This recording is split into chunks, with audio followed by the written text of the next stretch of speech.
Bab 120. Maafkan Papa, sayang. Maafkan Papa karena gak bisa menjagamu dan ibumu dengan baik. Semua ini salah Papa.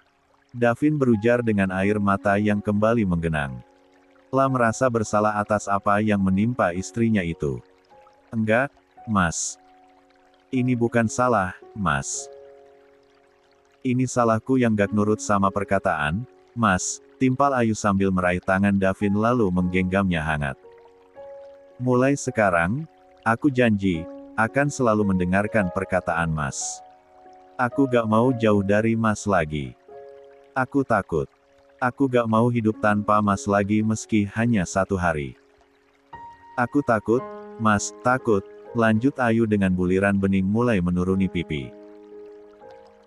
Bayang-bayang peristiwa kelam nan menakutkan dan menegangkan semalaman, kembali terbayang di pelupuk matanya. Trauma itu masih membekas hebat dalam dadanya hingga sekarang ia merasa takut sekedar sendirian meski di dalam kamar. Kamu jangan khawatir, sayang. Sekarang aku ada di sini bersamamu. Aku berjanji gak akan meninggalkanmu sendirian. Kamu jangan takut, ya. Tutur Davin lembut. Ayu mengangguk dengan perasaan haru bercampur bahagia. Bahagia karena bisa kembali berkumpul dengan 159 sang suami dan orang-orang yang dicintainya. Mas, Bapak. Tanya Ayu begitu teringat kondisi ayahnya. Bapak baik-baik saja. Jangan khawatir. Bapak juga gak tahu tentang menghilangnya kamu semalaman, jawab Davin. Syukurlah. Aku takut Bapak sampai kenapa-kenapa. Ayu menghela napas lega. Wajahnya nampak sedikit pucat dengan lingkaran hitam di sekitar matanya. Istirahatlah dulu. Nanti kalau kondisimu sudah baik-baik saja, kita jenguk Bapak, titah Davin. Aku mau mandi dulu, Mas. Semalaman aku berada di rumah yang kumuh dan kotor, beber Ayu. Aku tahu. Aku sama Ricky tadi subuh sempat ke rumah itu, tapi sudah kosong, alku Davin apa adanya. Iya, Mas. Alhamdulillah aku berhasil lari dari sekapan Mas Raka. Beruntung aku ketemu Alicia. Dia langsung menolongku, ungkap Ayu dengan rasa syukur yang kembali menjalari hatinya. Oh, iya, Mas. Aku minta maaf, ya. Semalam Mas Raka memintaku untuk mentransfer uang yang ada di rekeningku ke rekeningnya. Aku gak bisa menolak karena dia menodongkan Sau ke perutku. Aku benar-benar takut, ungkap Ayu lagi. Gak apa-apa, sayang. Kamu gak perlu pikirkan tentang uang yang hilang. Yang penting kamu dan bayi kita selamat. Tapi, aku akan buat perhitungan dengan Raka atas perbuatannya padamu. Aku gak mau dia melenggang begitu saja setelah menyakitimu, timpal Davin dengan tatapan nyal 4 nanogram.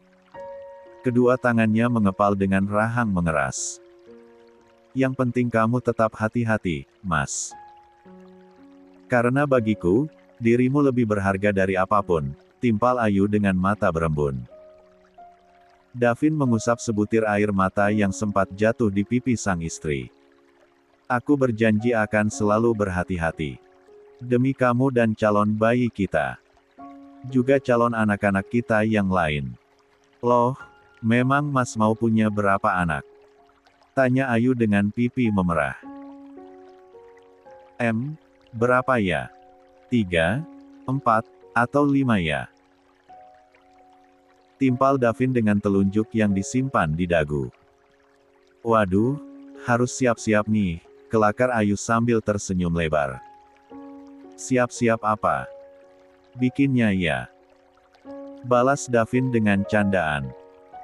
Ish, pikirannya langsung tertuju ke sana kan? Dasar.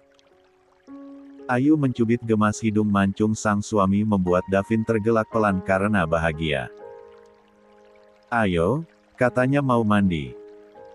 Davin mengulurkan tangannya lalu membantu Ayu berdiri. Ayu pun mulai melangkah dengan begitu hati-hati karena luka di telapak kakinya masih terasa perih.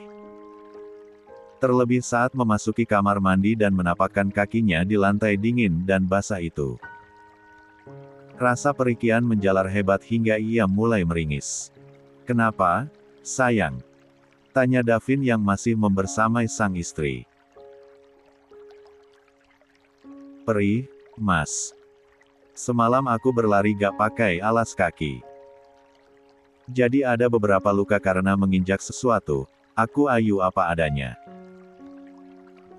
160. Astagfirullah ya Allah. "Kenapa kamu gak bilang, sayang? Kalau aku tahu kan, aku gak akan biarkan kamu jalan sendiri," timpal Davin begitu terkejut. "Sini aku lihat." Davin berjongkok lalu meneliti telapak kaki sang istri. Benar saja, ada beberapa luka lecet di sana. Dan itu sukses membuat hatinya sebagai seorang suami ikut menjerit sakit. "Nanti aku obati, ya. Sekarang aku bantuin kamu mandi," ujar Davin.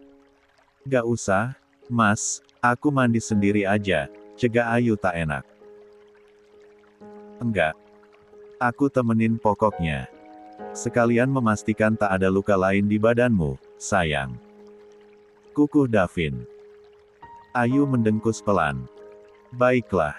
Gimana Mas saja," jawabnya pasrah. Akhirnya Ayu pun membersihkan badannya dibantu Davin. Membaluri seluruh tubuhnya yang terasa lengket dan kotor itu dengan sabun. Pun rambut panjang sang istri dicuci dengan sampo hingga wanginya begitu menguar. Jika biasanya Davin akan tergoda saat mandi berduaan dengan istrinya itu, kali ini hasratnya itu seolah terkalahkan oleh rasa bersalah yang masih bersemayam di hatinya. Ia masih merasa getir saat menatap istrinya itu. Karena Davin tahu, setakut apa perasaannya istrinya semalam. Nyawanya ikut terancam karena dirinya. "Sudah?" tanya Davin kala Ayu mematikan air shower yang membasuh badannya. Ayu mengangguk. Sementara Davin langsung meraih handuk lalu membungkus tubuh istrinya itu dengan handuk tersebut. Setelah itu, Davin membopong sang istri keluar dari kamar mandi dan meletakkannya pelan-pelan di pembaringan. "Mas, aku bisa ambil sendiri," kata Ayu saat melihat Davin sedang membuka lemari sang istri. "Enggak. Pokoknya kamu diam, jangan banyak bergerak," timpal Davin tegas. Ayu hanya mengulum senyum melihat perhatian sang suami yang begitu luar biasa untuknya. Hingga ia diperlakukan bak ratu yang segalanya serba dilayani. "Ini, pakai baju rumahan aja, ya, biar nyaman istirahatnya." Davin mengulurkan baju daster panjang untuk sang istri dan membantu mengenakannya.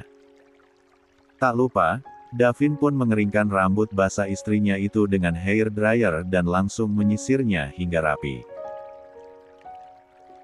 Jadilah kini Ayu kembali terlihat segar dan bersih. "Mana sini kakinya, sayang?" pinta Davin sambil meraih kaki Ayu. "Jangan, Mas, aku gak enak.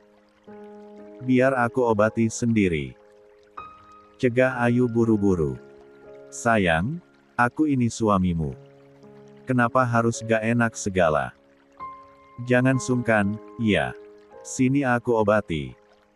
Dengan pelan dan hati-hati, Davin mengoles cairan antiseptik ke luka Ayu lalu mengoleskan salep agar cepat pulih. Sementara Ayu memperhatikan suaminya dengan perasaan kian haru dan bahagia. Pun rasa syukur di hatinya kian menggunung dengan segala tingkah sang suami yang membuat dirinya merasa begitu istimewa. "Sudah?" ujar Davin sembari menutup kembali kotak P3K di atas nakas. "Sekarang kamu istirahat, ya." Lanjut Davin seraya membantu Ayu berbaring dengan posisi nyaman di atas kasur.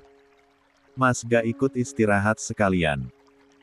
"Aku tahu loh, Mas juga semalaman pasti gak tidur," tanya Ayu dengan tatapan. 161. Nanar. Ia prihatin pada Davin yang lebih mementingkan kondisi Ayu tapi abai pada kondisi dirinya sendiri. Gampang, sayang. Nanti kalau kamu sudah nyenyak, aku bisa nyusul. Sekarang, aku ingin memastikan dulu kalau kamu bisa istirahat dengan nyenyak, timpal Davin lembut. Tapi Mas harus janji mau nyusul loh. Kalau enggak, nanti aku sendirian di alam mimpi. Takutnya tersesat, pinta Ayu dengan nada manja. Siap, sayang. Nanti aku nyusul pakai pesawat jet biar cepat sampai, timpal Davin diakhiri gelak tawa pelan. Ayu mengangguk lalu meraih tangan Davin. Memeluk tangan suaminya itu agar tak bisa pergi meninggalkan dirinya. Perlahan, matanya pun tertutup seiring rasa kantuk yang begitu mendera. Baru saja akan terpejam, mata Ayu kembali terbuka lebar. Bayang-bayang kejadian semalam kembali hadir di pelupuk matanya. Meninggalkan rasa trauma yang tak bisa hilang begitu saja. Tenang, ya, sayang. Aku ada di sini. Tidurlah. Aku akan menjagamu. Davin mengusap-usap kepala sang istri dengan lembut. Ia bisa membaca sorot mata Ayu yang masih memancarkan ketakutan dan kekhawatiran. Ayu mengangguk pelan kemudian berusaha kembali memejamkan matanya. Berkali-kali hingga akhirnya ia berhasil tidur dengan lelap. Melihat paras cantik sang istri yang sudah tertidur pulas, Davin mengusap lembut pipi istrinya. Maafkan aku, sayang. Aku membuatmu merasakan ketakutan yang luar biasa. Tapi aku pastikan, aku akan balas perbuatannya karena sudah berani menyakiti dirimu, gumam Davin. Setelah memastikan istrinya itu benar-benar terlelap, Davin melepaskan perlahan tangannya yang dipegang Ayu. Ia turun begitu pelan dari tempat tidur. Ia pun sempat mengecup kening sang istri sebelum akhirnya keluar dari kamar. Ricky, masuklah. Aku ingin bicara sama kamu, pinta Davin melalui panggilan karena Ricky sedang berada di luar rumah. Sendiri, bos. Apa ajak Raihan? Tanya Ricky. Sendiri saja. Raihan biarkan berjaga sana, jawab Davin.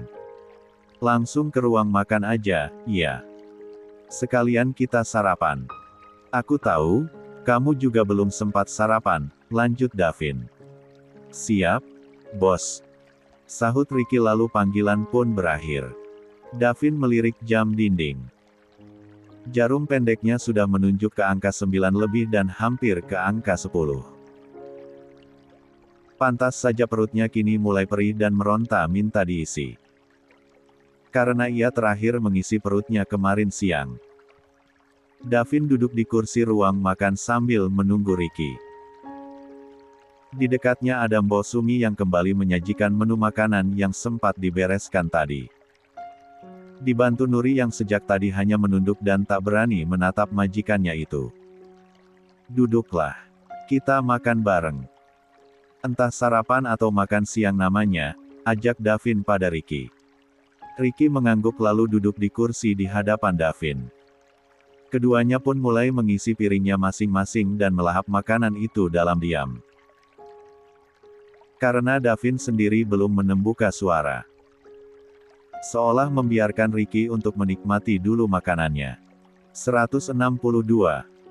Ricky, meski sekarang istriku sudah kembali, tapi kamu tahu sendiri kan kalau Raka masih berkeliaran di luar sana. Sebelum aku berhasil menemukannya, hidupku gak akan tenang. Davin mulai membuka obrolan saat piring keduanya sudah sama-sama kosong.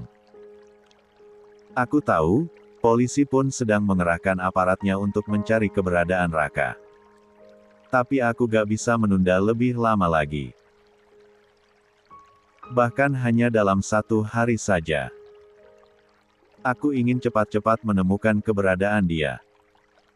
Bahkan kalau bisa, kita duluan yang menemukannya sebelum polisi. Agar aku bisa membalaskan dendamku padanya karena sudah berani menyakiti istriku, lanjut Davin dengan menggebu-gebu. Apa perlu kita bikin selebaran, bos?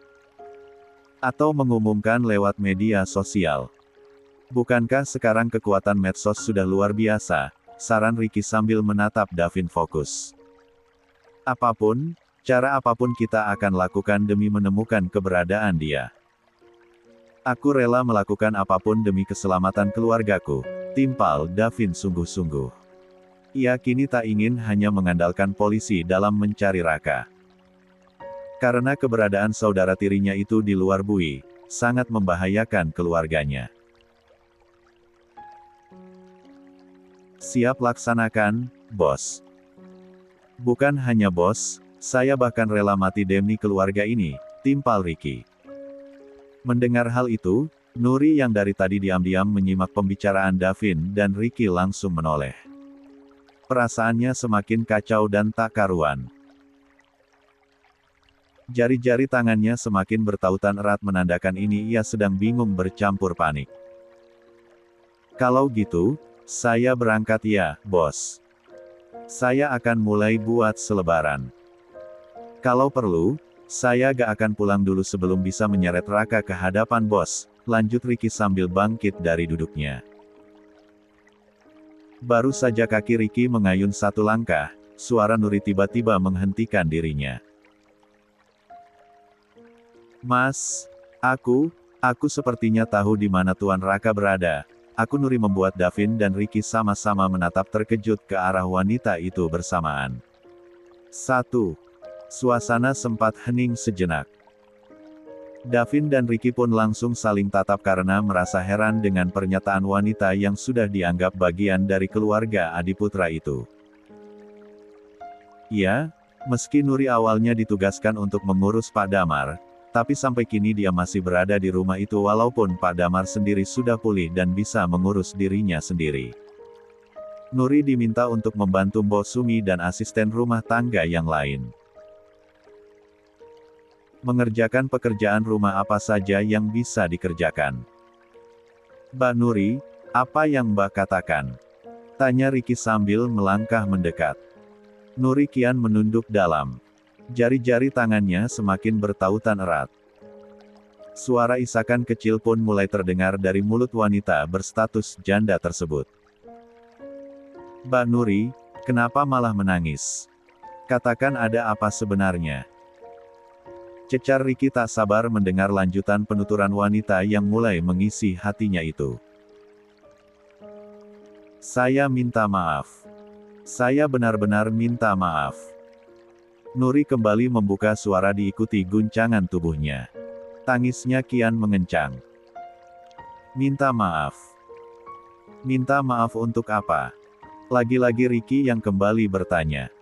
Sementara Davin hanya terdiam sambil menyimak. Bukannya menjawab, Nuri justru terus saja menangis. Membuat Ricky kian jengah dan kesal melihatnya. Mbak Nuri. Bentak Ricky saking tak sabar. Ricky. Suara lantang Davin mulai terdengar. Biarkan dia mengeluarkan unek-uneknya dulu. Mungkin dengan menangis, dia akan merasa jauh lebih tenang, lanjut Davin. Ricky hanya menghela napas panjang. Mencoba meredam emosi yang mulai menguasai dadanya. Lapun kian mendekati Nuri lalu membantu wanita itu untuk duduk di salah satu kursi makan. Duduklah. Ini minum dulu. Kalau sudah merasa lebih baik, cepat cerita. Ingat, ini menyangkut keselamatan keluarga Adiputra. Keluarga yang sudah menolong dan menjadikanmu bagian dari rumah ini, tutur Ricky sembari mengatur nada bicaranya agar tak sekeras tadi. Nuri mengangguk pelan. Ia meraih gelas di hadapannya lalu meneguk airnya sedikit. Sekedar untuk melonggarkan dadanya yang terasa sesak karena dipenuhi rasa penyesalan. Setelah itu, ia mengambil napas sedalam mungkin. Mencoba memasukkan oksigen ke dalam dadanya dan mengatur degupan jantung yang kian tak beraturan. Ia juga sudah siap dengan konsekuensi yang harus diterima atas apa yang sudah dilakukan dirinya. Jadi begini. Nuri memulai ceritanya dengan tatapan menerawang. Mencoba mengingat peristiwa yang terjadi beberapa hari yang lalu. Kala itu, Nuri ditugaskan untuk pergi ke pasar menggantikan Bos Sumi. Awalnya dia berbelanja sayuran dengan antusias seperti biasa. Tak berpikir apa-apa apalagi menyangka akan mendapatkan peristiwa buruk. 2. Saat Nuri hampir menyelesaikan belanjaannya, tiba-tiba tangannya ditarik oleh seseorang ke depan ruko kosong yang jaraknya hanya beberapa langkah dari Nuri berbelanja. Ia hampir saja berteriak tapi orang yang menariknya keburu mengancamnya dengan pisau yang didekatkan di leher Nuri.